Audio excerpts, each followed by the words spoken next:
তারা দুই গ্রুপকে খুশি করতে চায়, দুই গ্রুপের মানুষের কাছে ফায়দা লোটার জন্য দুই গ্রুপের সঙ্গে সম্পর্ক রাখে।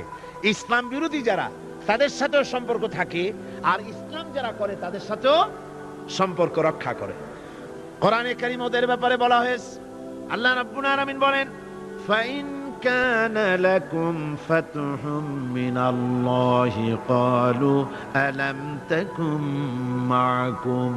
তোমাদের যদি ফাতহ হয়, তোমাদের যদি বিজয় হয়, মুসলমানদের যদি বিজয় হয়, তাহলে তারা মুসলমানদের কাছে গিয়ে বলে, আমরা কি আপনাদের সাথী ছিলাম না? আমরা তো আপনাদেরই লোক, তো আপনাদেরই লোক, সবসময় আপনাদের কাছে ঘুরেছি, চান্দা টান্দা দেওয়ার চেষ্টা করছি, আমরা তো আপনাদেরই লোক, আজকে আপনাদের বিজয় হয়েছে, এই বিজয়ে আমরাও শামিল। এভাবে করে মুসলমানদের বিজয় হলে তারা এগিয়ে আসে।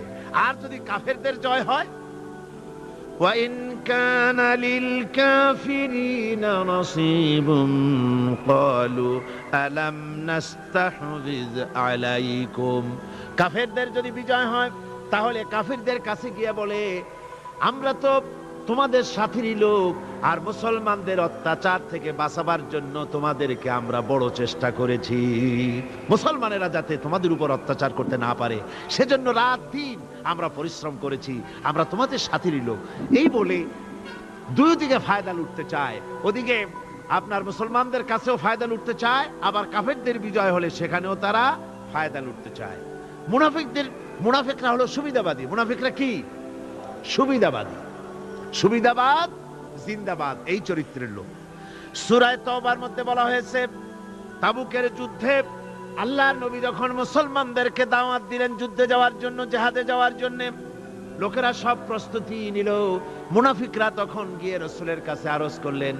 মুনাফিকরা বলল, হে আল্লাহর নবী, আমার কোমরে ব্যথা, কেউ বলল আমার মাথায় যন্ত্রণা, কেউ বলল আমার মেয়ের বিবাহ, কেউ বলল আমার ফসল পেকেছে, এই সময় যেতে পারবো না।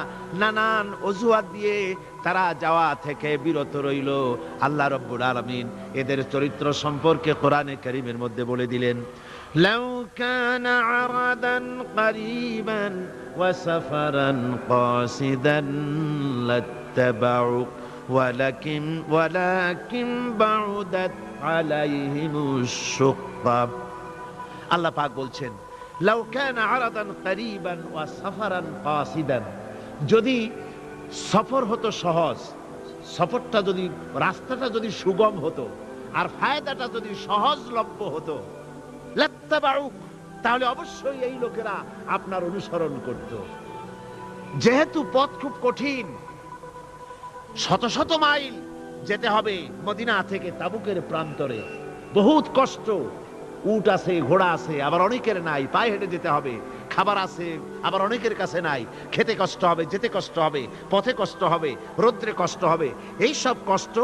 আর ফায়দা খুব তাড়াতাড়ি জিততে পারবো তাও তো এখানে ধারণা নাই। মুনাফিকরা বলেছে, মুসলমানরা যখন জিহাদে যাচ্ছে, বলেছে যাও, এরা মক্কার কুরাইশ না, রোমকদের সাথে লড়াই হবে, টের পাবা, রোমকরা ঝুলাইয়া পিটাইয়া জনমের যুদ্ধের স্বাদ মিটাইয়া দেবে।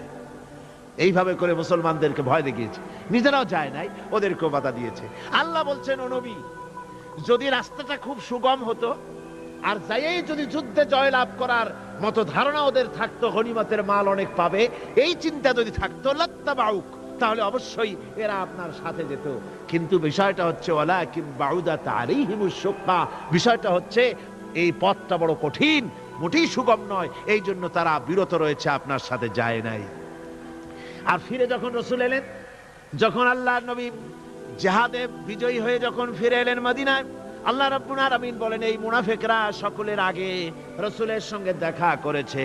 ফাসায়াহলিফুনা বিল্লাহি লাবিস্তাতানা লাখারাজনা মাআকুম, সাথে এসে বলছে যে তারা কসম করে বলছে, আল্লাহ পাক বলছেন, ওরা কসম করে বলে যে আল্লাহর কসম, যদি হুজুর আমাদের সামর্থ্য থাকতো, শক্তি থাকতো, কেবল যে কোমরটা ব্যথা করতেছিল, কেবল যে মাথায় যন্ত্রণা ছিল, কেবল যে আমাদের ধানগুলো, আমাদের ফসলগুলো পেকে গেছিল, নইলে কি আমরা বসে থাকি, আপনার সাথেই জিহাদে আমরা শরীক হয়ে যেতাম। এইভাবে তারা হচ্ছে মুনাফিক চরিত্রের, সব সময় সুবিধাবাদী লোক। তারা, তাদের ভিতর এবং বাইরে রয়েছে বৈসাদৃশ্য। মুখে যে কথা বলে, অন্তরে সেটা না, অন্তরে যেটা, মুখে আর একটা। এটা কাদের লক্ষণ? মুনাফিকদের। কোরআনে কারীমে রব্বুল আলামিন বলেন, ইয়াকুলুনা বিআলসিনাতিহিম মা লাইসা ফি কুলুবিহিম, তারা সেই কথাই মুখ দিয়ে উচ্চারণ করে যে কথা তাদের মনের ভিতরে নাই, মনে একটা মুখে একটা। এটাই হলো মুনাফিকদের চরিত্র। আর এদের আরেকটা কোয়ালিটি হলো, আপনারা দেখবেন মুনাফিক চিনবেন, মুনাফিক কে তা চিনতে খুবই সুবিধা হবে। এরা হচ্ছে মুসলিম জাতির বিপদ যদি দেখে দারুণ খুশি হয়। বসনিয়ায় মুসলমানেরা মরে, একটা টু শব্দ করবে না, কিন্তু দেশে যদি কোন রকম কিছু হয় নাই, তাও অস্থির সাম্প্রদায়িক সাম্প্রদায়িক বলে গালি দিয়া একেবারে চায়ের কাপে ঝড় তুলে বসে। ঠিক কিনা কর? ঠিক কিনা?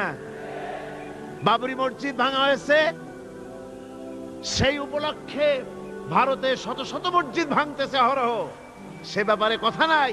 শনির আখড়া ভাঙলো কিনা তা দেখার জন্য রাত দিন 24 ঘন্টা যাওয়া হচ্ছে। মুসলমানেরা বিপদে পড়লে তাদের কলজা আনন্দে ফুর্তিতে ভরে যায়। মুসলমানের যখন বিপদে পড়ে তারা দারুণ খুশি হয়। আর মুসলমানদের যদি বিপদ হয়, বিপদে খুশি। আর মুসলমানরা যদি সুখ পায়, সমৃদ্ধি পায়, তাহলে তারা বেজার হয়ে যায়, কলজে জ্বলে যায়। আল্লাহ রাব্বুল আলামিন বলেন, ইম তামসাসকুম হাসানাতুন তাসুহুম ওয়া ইন তুসিবকুম সাইয়্যাতুন ইয়াফরাহু বিহা। মুমিনদের যদি ভালো হয়, মুসলমানদের যদি সুখ এবং সমৃদ্ধি আসে, তাহলে মুসলমানদের সুখ সমৃদ্ধিতে তাদের কলিজা জ্বলে পড়ে যায়, অসন্তুষ্ট হয় দারুণ ভাবে। আর যদি মুসলমানদের বিপদ আসে, মুসিবত আসে, খুশিতে তাদের কলিজা একেবারে দারুণ ভাবে তাদের খুশিতে উদ্বেল হয়ে পড়ে। মুনাফিকদের আরেকটি চরিত্র হচ্ছে হকপন্থী এবং বাতিলপন্থীদের রোশানাল হতে নিরাপদে থাকার জন্যে প্রতারণামূলক সম্পর্ক রাখে। প্রতারণামূলক সম্পর্ক মুসলমানদের কাছেও ভেড়ে, আবার ওদের সঙ্গেও ভেড়ে। টাকা পয়সা ওদের যদি থাকে, তো এই বেশি টাকাগুলো দেয় ইসলাম বিরোধীদের, আর মুসলমানদেরকে সামান্য সামান্য দিয়া সম্পর্ক রক্ষা করে। জানি না কোন দল ক্ষমতা যাবে, বলা তো যায় না, কাজে দুই দিকে সম্পর্ক রক্ষা করে তারা চলে। আল্লাহ রাব্বুল আলামিন বলেন, ইউরিদুনা আইয়ামানুকুম ওয়া ইয়ামানু কওমাহুম, ওরা চায় দুই সম্প্রদায়ের সঙ্গে সম্পর্ক রক্ষা করে প্রতারণামূলক আচরণ করে নিজেদেরকে টিকিয়ে রাখার জন্য চেষ্টা করে। মুনাফিকদের অবস্থা হচ্ছে, তারা ইসলামের ক্ষতি সাধনের জন্য সারাক্ষণ চেষ্টা সাধ্য করতে থাকে। আর ইসলামের বিচার পদ্ধতি মুনাফিকদের পছন্দ নয়। ইসলামের যে কোনো বিচার পদ্ধতি শুনলেই তাদের দারুণ জ্বালা করে। যেমন ইসলামের বিচার পদ্ধতি হলো, চোর পুরুষ হোক আর নারী হোক, উভয়ের হাত কেটে দাও। এ শুনলে তারা বলে এটা হলো বর্বর আইন। জেনার শাস্তি, মদখোরের শাস্তি, হত্যাকারীর শাস্তি, কোরআনে কারীম যে শাস্তি বিধান করেছে তা শুনলে পরে তাদের দারুণ খারাপ লাগে এবং এ নিয়ে বিতর্ক সৃষ্টি করে। কোরআনে কারীম আল্লাহ পাক এই চরিত্র সম্পর্কে বলেছেন, ইউরিদুনা আন ইয়াতাহাকাবু ইলাত তাগুত, তারা শয়তানের আইনকে প্রতিষ্ঠিত করতে চায়, অর্থাৎ আল্লাহর আইন বিদায় করে দিয়ে মানুষের তৈরি করা মতবাদকে প্রতিষ্ঠিত করার জন্য তারা চেষ্টা চালায়। শুধু তাই নয়, মুনাফিকদের আরেকটা চরিত্র হলো, তারা যদি আজান শুনতে পায়, আজান এবং নামাজ সম্পর্কে তারা কটূক্তি করে। আজান এবং নামাজ সম্পর্কে তারা কটূক্তি করতে থাকে। এটা হলো মুনাফিকদের আরেকটা চরিত্র।